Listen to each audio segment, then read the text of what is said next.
Takeoff. Check. Thrust ref. Fed. Check.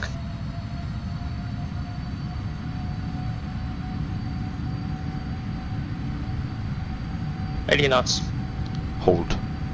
Check.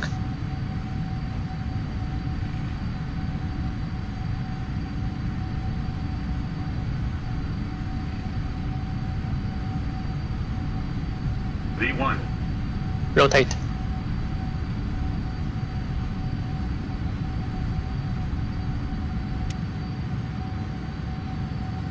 Gear up. Gear up. Half steep climb.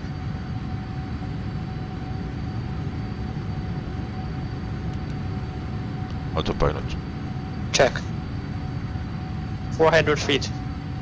Thrust ref. Check. Vienna speed. Check.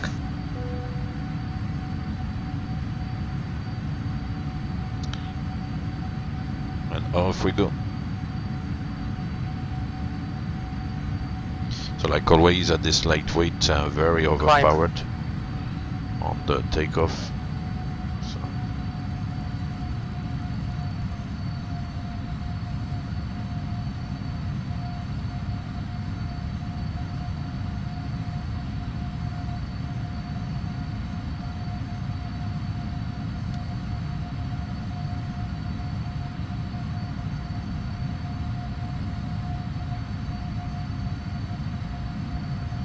We are right in the soup now, which is alright, I guess.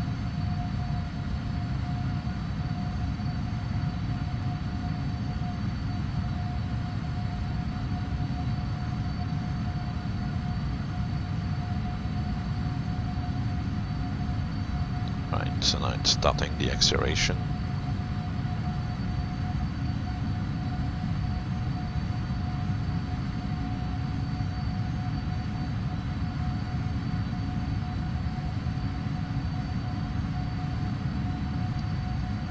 Flaps 1. Speed checked. Flaps 1.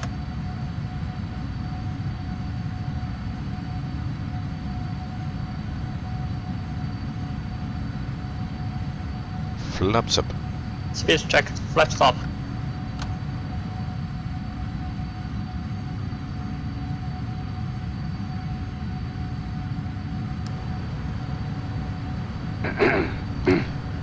After takeoff checklist.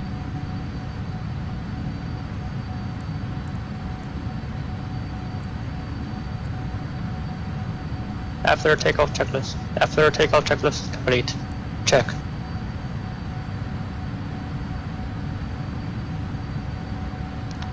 And off we go. The next step really now is passing transition altitude 10,000 feet to reset the altimeter to standard. ETA in 10:57, it's now 10:07, so yeah, it's gonna come very quickly.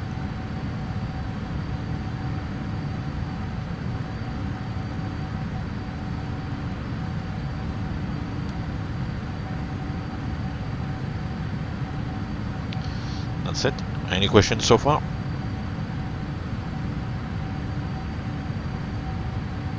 It's climbing like a rocket.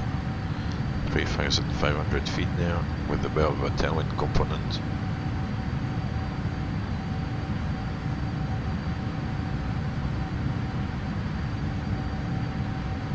So we'll keep the terrain display because obviously we're gonna fly over the mountains, over the some of the Alps. So transition altitude, altimeters reset standard. Standard set.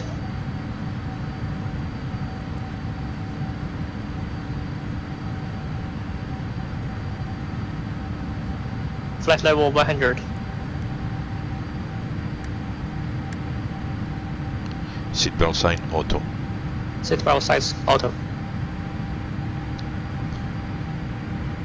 So as I explained earlier on, because there's a supernumerary area just behind the flight deck, and there's maybe, depending on the configuration on some of the freighter aircraft, sometimes it's 3-4 seats, sometimes a little bit more, maybe up to a dozen. depending on the nature of the cargo you carry, there can be fits like, for example, animals. So you would have maybe some people to look after the animals. So obviously they need somewhere to sit, and yeah, there is a seatbelt sign on in that area there. So if you think, then that basically they can start moving around, or then yeah, you use the seatbelt sign on or off.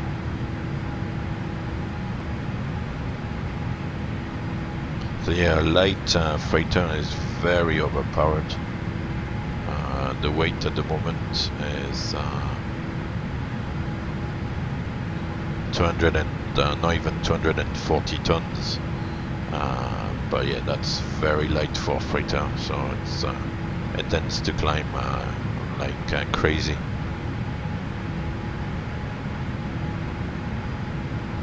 But obviously on a short flight like this, and the load actually kind of simulated is not too bad. It's maybe quite representative of what could be transported on a short flight like that. I think it was still around 80 tons of payload, so that's not far from the maximum. I think the maximum you can take on a freighter is maybe 100 or 120 tons of payload. So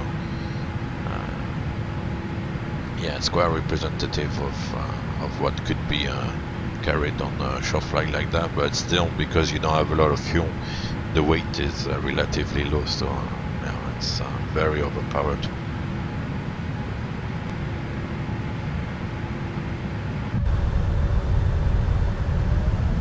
That's our aircraft. It's quite cool livery as well. That blue color is quite nice. The tail with the logo there, it's nice. Quite like it. So a shorter version, of course, than, for example, 300ER. The aircraft in length is a little bit shorter. And it's quite difficult to find 777 flights within Europe, so that's one of them. As I said, it's maybe it seems to be a regular service that runs maybe twice a week or 3 times a week on the freighter. And from what I understand, there used to be also a passenger flight, probably from Seoul to Vienna, and then continuing to Zurich, and then back to Vienna, and then back to Seoul. But I don't think it's running at the moment, so yeah, we'll do the freighter today. Life on the freighter is a little bit different, because obviously you don't always fly to the main destinations, to the main airports, and if you do go to the main airports, usually you're always kind of treated a little bit separately. You're kind of parking in the cargo areas, so a little bit on the edges of the airports, and kind of away from the main action, so to speak, the main areas. So yeah, it's a bit of a different thing, but it's still quite enjoyable.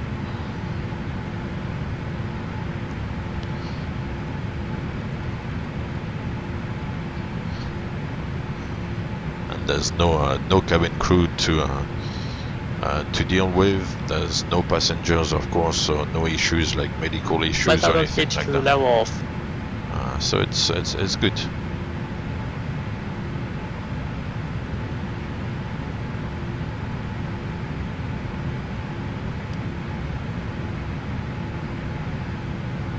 Speed. Check. Vienna path. Check.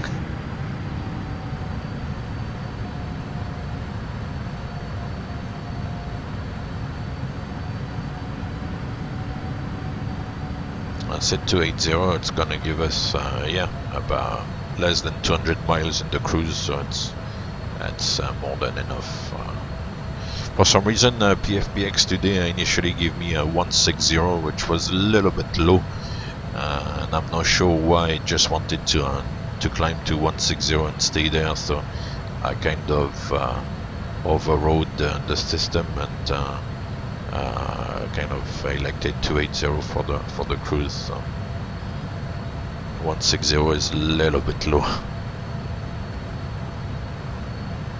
So that's it, 10 minutes after departure, or 11 minutes now, we are already on the cruise 280.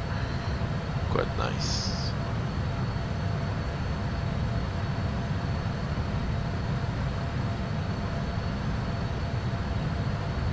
So obviously a little difference, you know, that on the center FMC, the center FMC on the passenger aircraft is used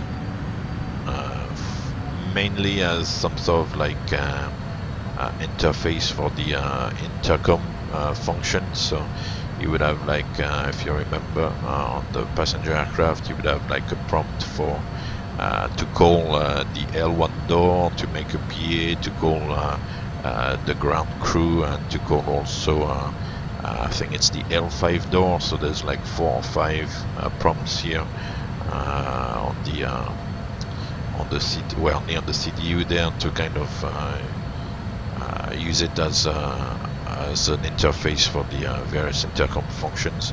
On the freighter, it doesn't really exist like this. The intercom functions are here. So if we look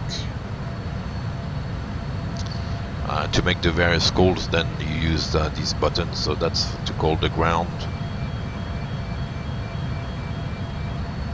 Obviously at the moment we're in the air, doesn't work. As to call the crew rest compartment,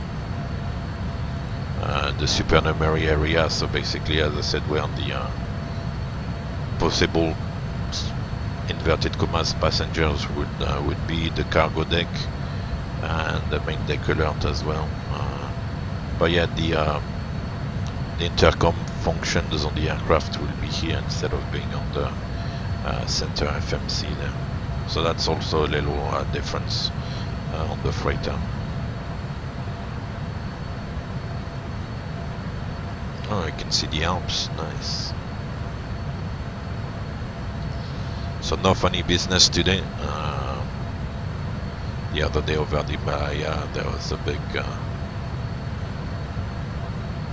explanation of depressurization and then a demonstration of it. Today there's no gimmicks.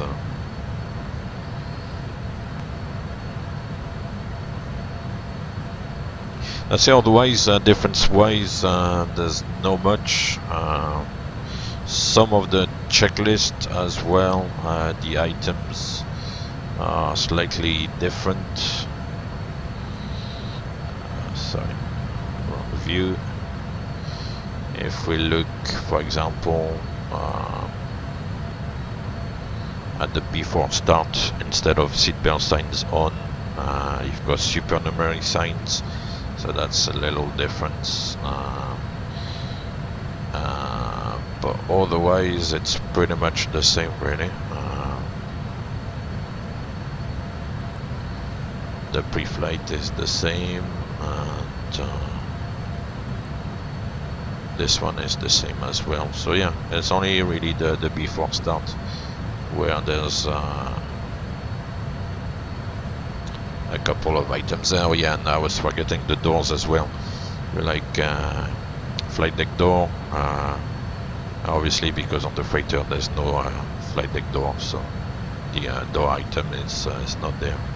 And then instead of the seatbelt sign on, it's the supernumerary sign. So yeah, that's pretty much the only difference on the checklist.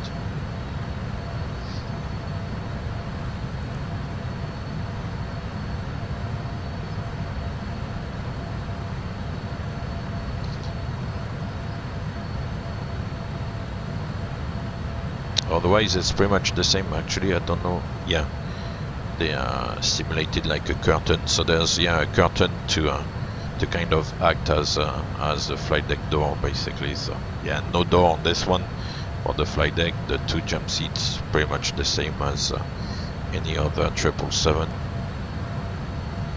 And yeah, so apart from that, then that's really the main differences. So it's quite easy to go from the passenger aircraft to the freighter and the variant, the the different passenger variants as well. So yeah, at the end of the day it's the same aircraft, just a few differences. Nothing really significant. So here's the latest META 950 variable at 1 knot, Kawaki 4 degrees 1021. Okay, so that's good enough. Let's go back to the EFB.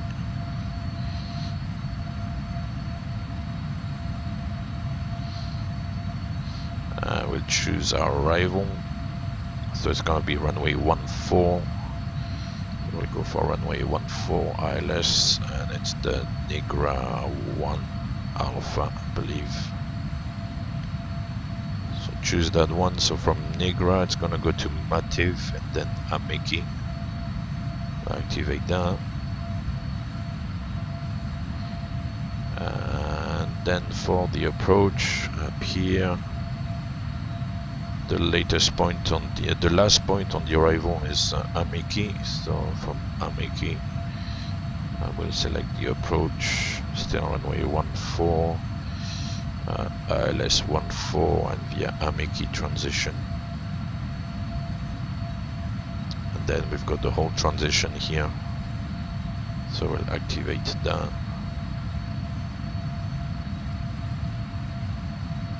So from Ameki we'll transition towards Zurich East, the 701 point, Trazadingen, and then onto the ILS here. Check the recall, check the notes, there's no notes. Actually, I should go back to the descent checklist. Yeah, there's no notes. And for the arrival, we'll check the ILS 14. It's still looking at Zurich, so I'll go to Vienna, so I'll go to Zurich. ILS 14, it was via Ameki, and we said it was the Nigra 1 Alpha. Execute that. Then we said from Nigra we go to Mativ, Ameki, Zurich East 701 point, Trazadingen, and CF14 Osnem runway 14, and then back to Ameki again. So that all makes sense. Cool. We'll go auto brakes 2, it's very light. Minimums, if we look at the chart again on the EFB, no minimums on that one. So touchdown zone elevation, oh yeah, no, they're up there, so we'll put 1615. I'm not really sure if that's the correct published minima, but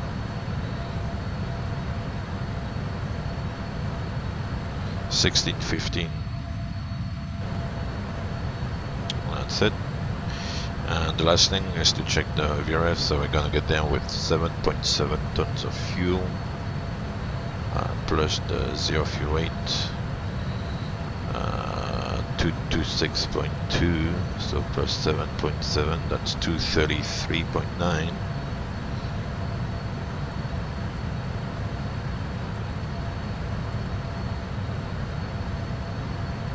Gonna give us a VRF 30 of 141. So the fuel planning is bang on at 7.7, and the reserve is 7.7, so it's yeah, it's bang on the fuel. And that's pretty much it. We said the KNH was 1021, I believe, so we can preset that on the PFD, and also we can already set the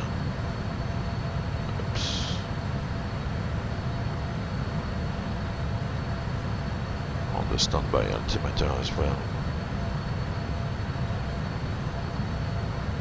And that's that. We'll brief FS to crew, like always. So it's gonna be via the star, LSCAT 1. Decision altitude is 1615. Flap 30, dry, level 2. APU yes, transponder, stand and weather and terrain. So I'm not gonna play the tape this time, but at least FS2 crew is briefed. Descent checklist. Stand by.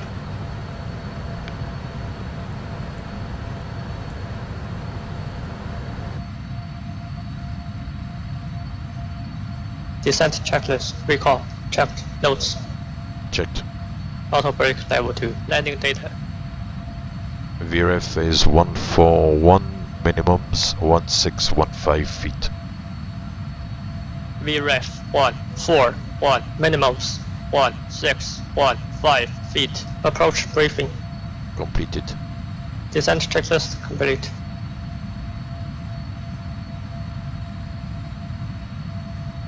Okay, so the checklist is kind of played up a little bit, probably because I opened it and played around to point out a few things, so that's alright. Nice view over on the Alps once again. It's a very scenic flight actually. Still a lovely view over the mountains.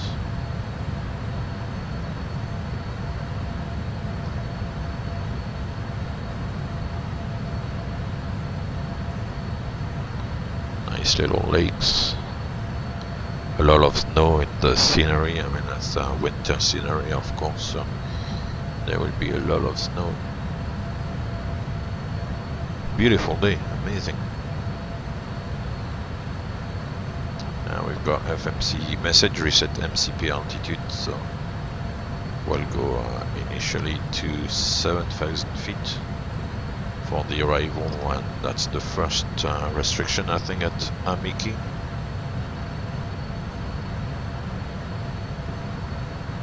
Yeah, and the one thing I've not said properly was the transition level, which for Zurich is let's say 80 today.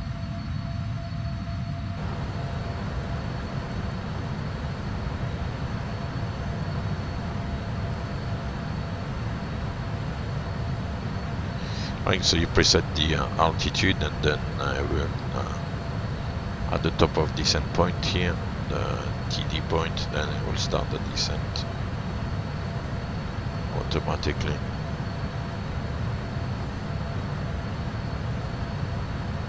On Airbus, I believe it's slightly different. I think you do have to initiate the descent regardless, but on this one, if you preset it at the top of descent point, it would descend on its own. If you want to start the descent early, then you press the button there, the altitude intervention button, and it starts the descent. But otherwise, if the altitude, a lower altitude is preset at the top of descent point, the aircraft would automatically descend, which I find more intuitive, you know.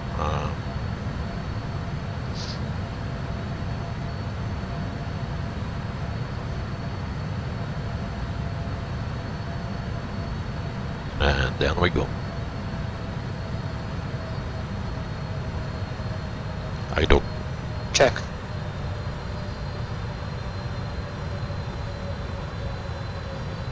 So yeah, the thrust goes back to idle, and then it follows the vertical path all the way down to the runway. Basically, if we could, you could follow the VNAV all the way down.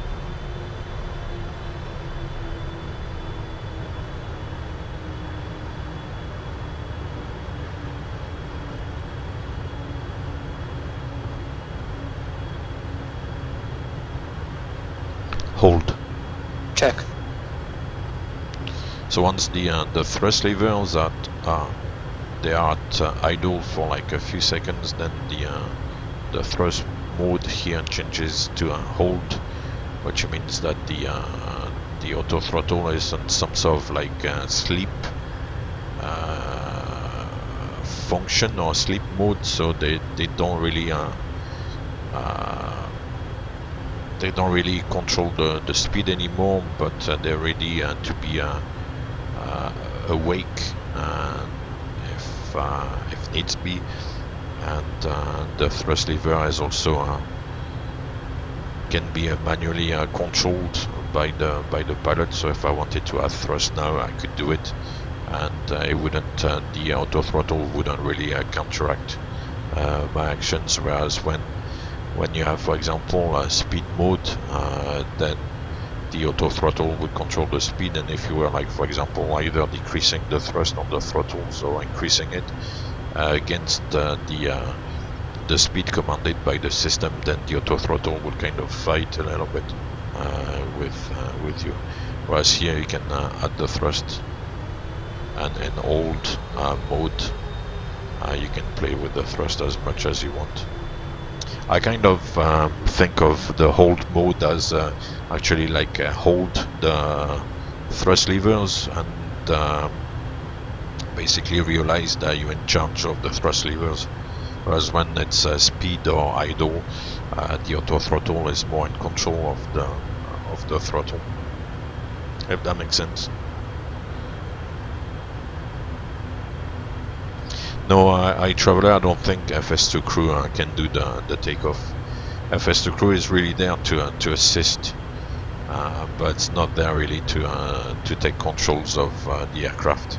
It can, I think you can instruct FS2 Crew to set the MCP, for example, when you're flying manually, to kind of set a track or a heading, set like altitude, speeds, pretty much as you would instruct your colleague, like to set the MCP when you're flying manually, because when you're flying manually, the pilot flying obviously is in charge of the controls, but the pilot monitoring kind of sets the altitudes, the headings, the speeds. So it would do that, I believe, but it wouldn't take the controls for the takeoff and fly the takeoff for you. So yeah, you can view FS2 Crew obviously as the pilot monitoring, really, but it wouldn't really fulfill the role of the pilot flying.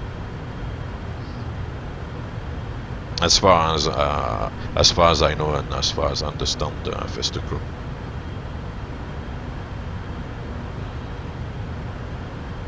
But I do find it quite useful because to do everything, like in the aircraft there, for example, to drop the gear, to extend the flaps, everything, it kind of allows you to concentrate on the flying and forget all these other little things, you know. So it's quite good, and it makes it like also quite realistic, you know, to have like the software kind of simulating the pilot monitoring for the checklist, for some switching as well, for example, of the lights at 10,000 feet and so on and so forth. Seatbelt sign on. Seatbelt signs coming on. And like that, I can say like seatbelt signs on, and they will do it for me. I mean, I could do it, but in a sense, I don't even need to look up the panel. I know that if I say seatbelt sign on, it's gonna do it, and then I'll see that the seatbelt sign is on here, so I don't even have to do it myself. I just can give the voice order, and it does it. So it's quite good.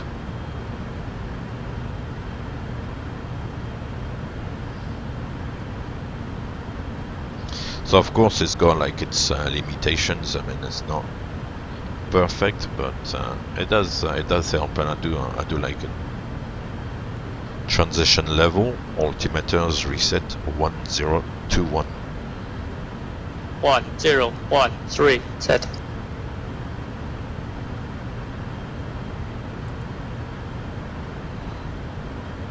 Alright, let's forget about that one.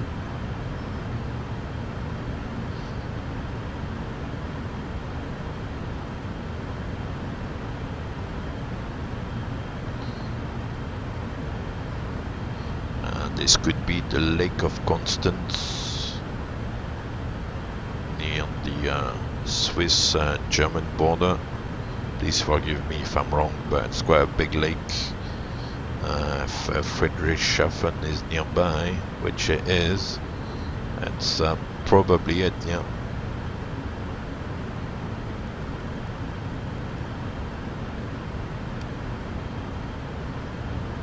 So I do believe that's the Lake of Constance. That makes sense. It's quite nice.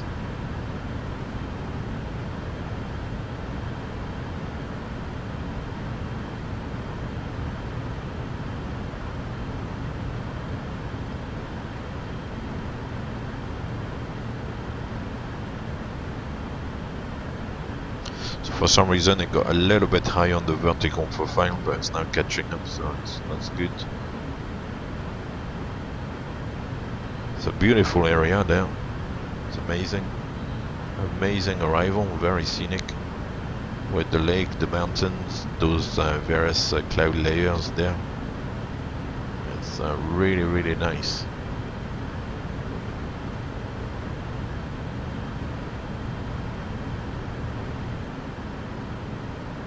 Approach checklist.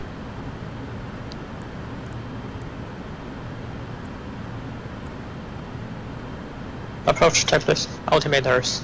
1021 set. 1021. Approach checklist complete.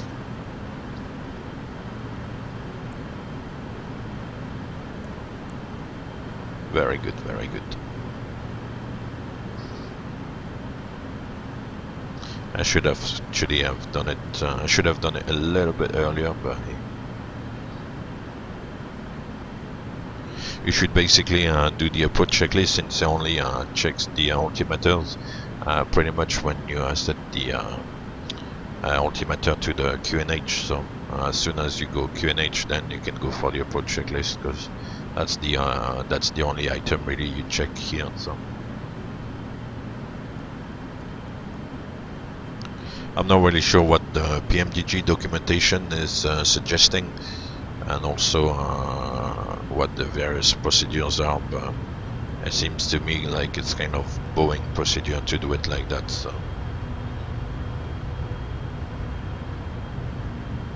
and now we're on to the approach phase on the EFB. That's the approach, like from Amiki going to Zurich East, and then continuing on the transition. So yeah, it's really good.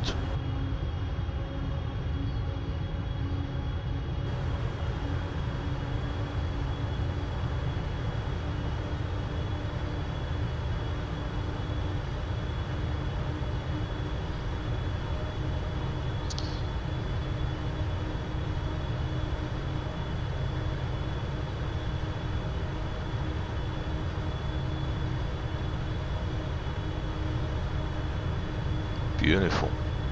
It's amazing.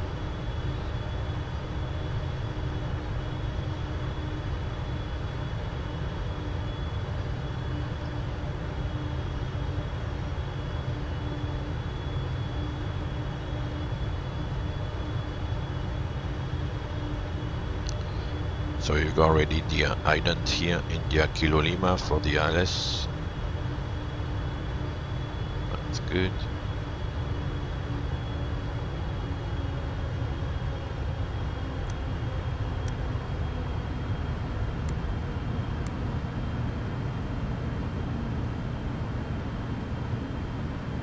So yeah, 10,000 feet he puts the lights on basically, which is helpful. Right, so we passed, or we're passing Zurich East now at 7,000 or above, so we can set 6,000 for the 701 point. We'll probably be above 6,000 feet anyway, but you just set the lowest possible altitude on that stage.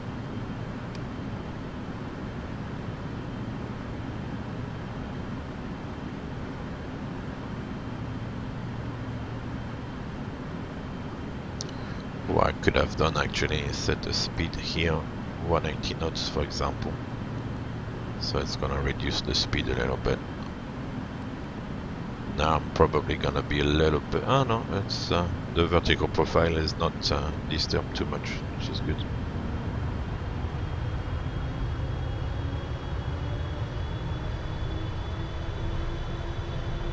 And the aircraft is leveling off a little bit, it's readjusting with the path, but that's good.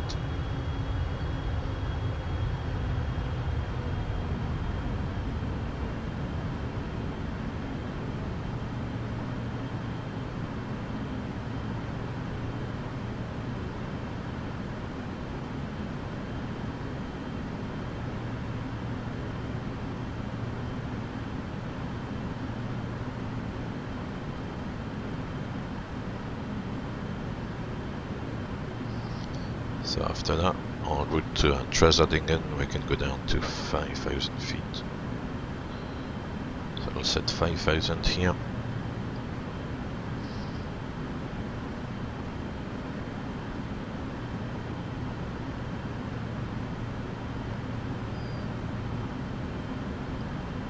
It is a very spectacular approach, I have to say.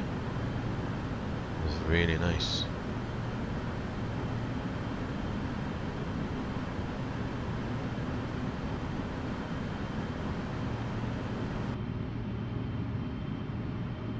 Hey, Flight Sim Race Sim 88, how are you doing?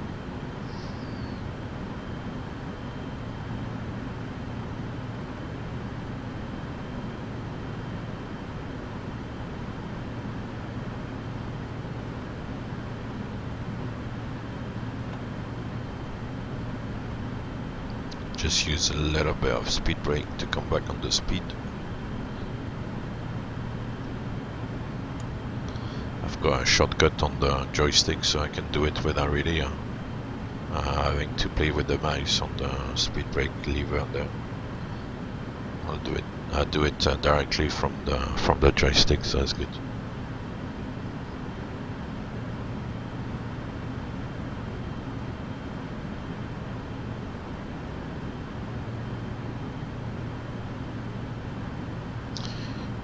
Right, so the FMC now is kind of making the descent path a little bit shallower, and is trying to bring the speed back to the up speed to then allow for the progressive flaps extension. Flaps 1. Speed checked. Flaps 1.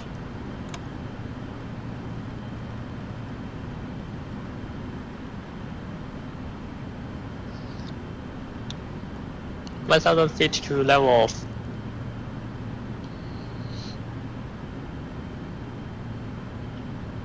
After Trazadingen, we can go down to 4,000 feet, and that will be the platform altitude for the ILS. Flaps 5. Speed checked. Flaps 5.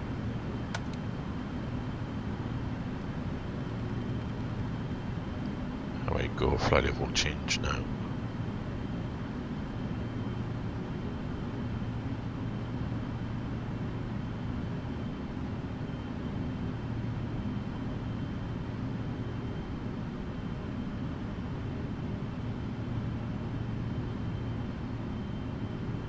Flaps 15. Speed checked. Flaps 15.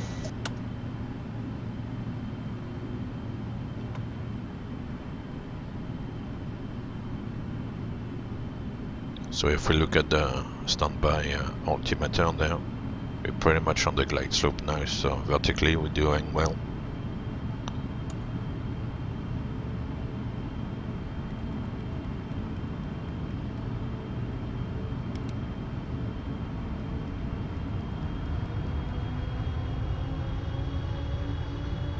Speed, vertical speed.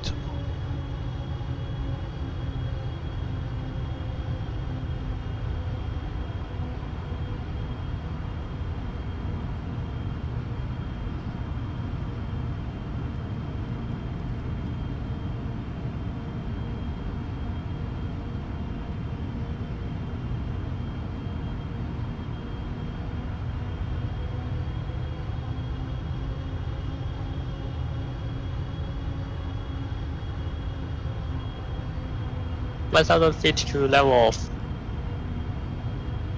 Right, so it's turning onto the localizer. The nav was not very good actually there. Localizer capture. Check.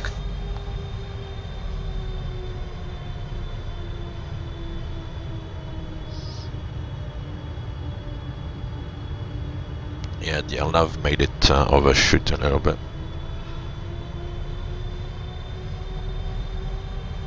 Wow, that's not good.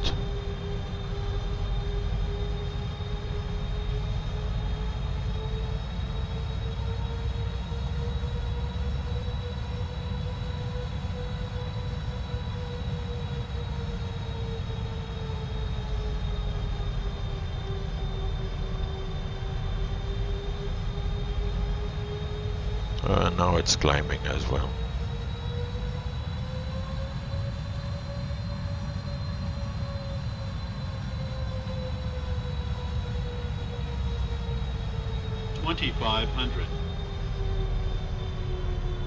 It's slowly coming back anyway, it's good.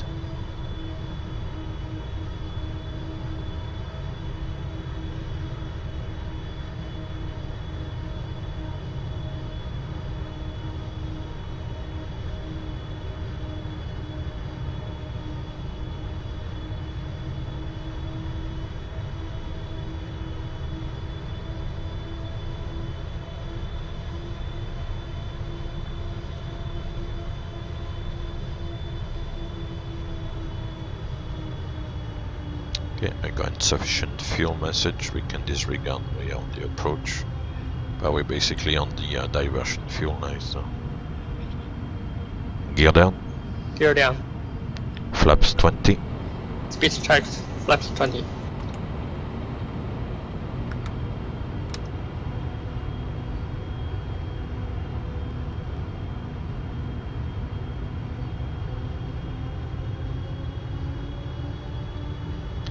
Flaps 30. Speed checked. Flaps 30.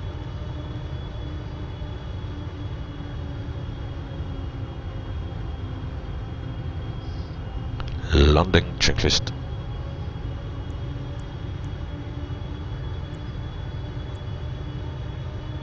Landing checklist. Landing checklist complete.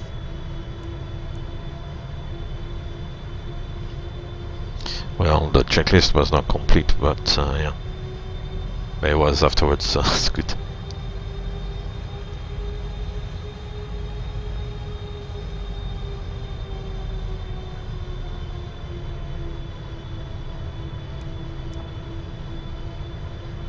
Flight director.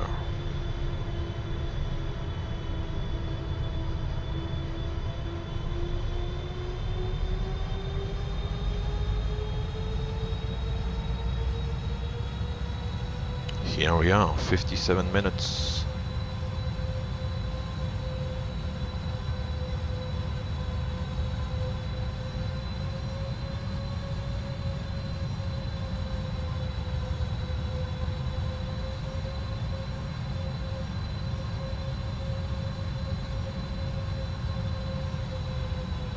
Approach stable. Good, good. 1,000.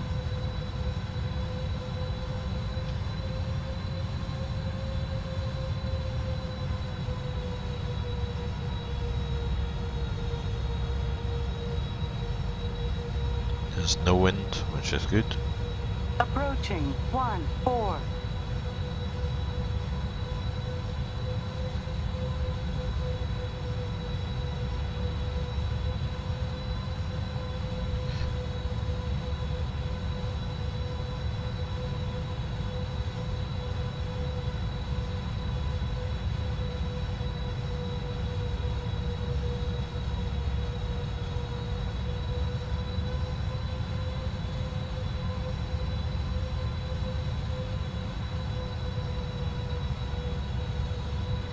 Approaching minimums. Approaching minimums.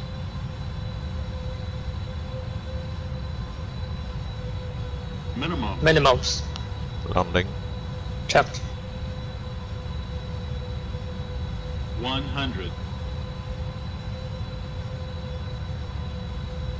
50.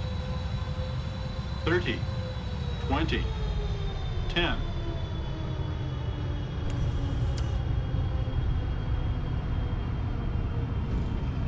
Speed brake up.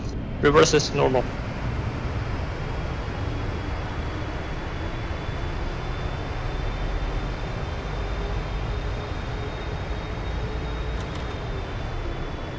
$60 knots.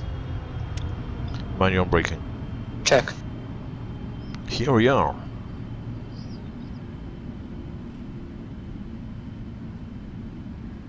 We'll roll to the end.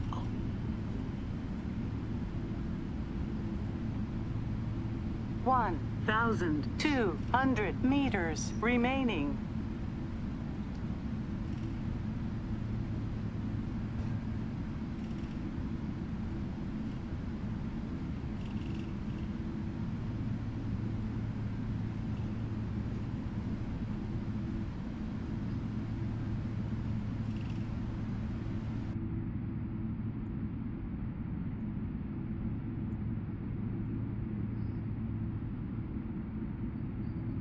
We'll take the last exit.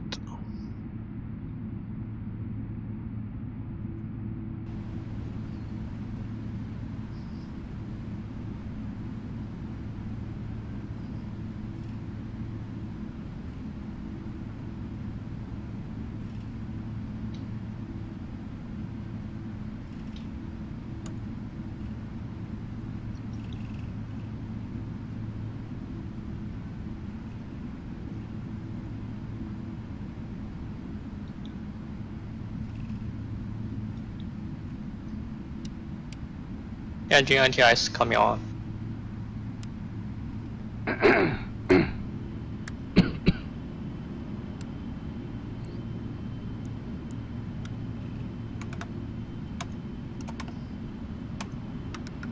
Right, so we'll go straight on Kilo.